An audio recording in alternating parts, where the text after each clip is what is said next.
بر مردمی به ننگ وطن حیف است، بر قومی به ایران سخن حیف است. گل در نظرم خار دور از مهن، بر بلبلی به وطن چمن حیف است. گل در نظرم خار دور از مهن، بر بلبلی به وطن چمن حیف است.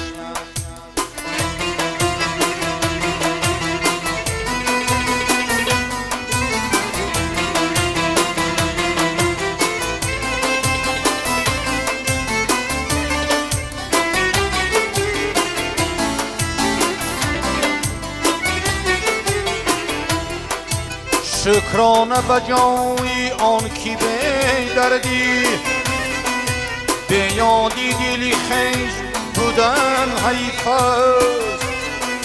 به یادی دلی خیش بودن حیف است. در روح و روانی تو غرور نیست، بین ششتنت بر ملکی خودتین حیف است. بر مردمی بینن وطن حیف است، بر قومی به ایران سخن حیف است. گل در نظرم خار دور از مهن، بر بلبلی به وطن چمن حیف است. گل در نظرم خار دور از مهن، بر بلبلی به وطن چمن حیف است.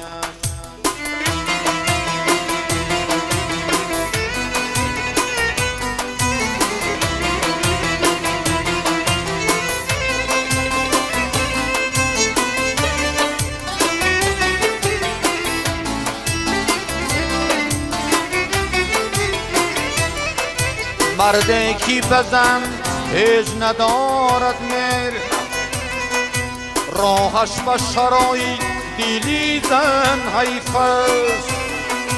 راهش به شرای دلی زن حیف است.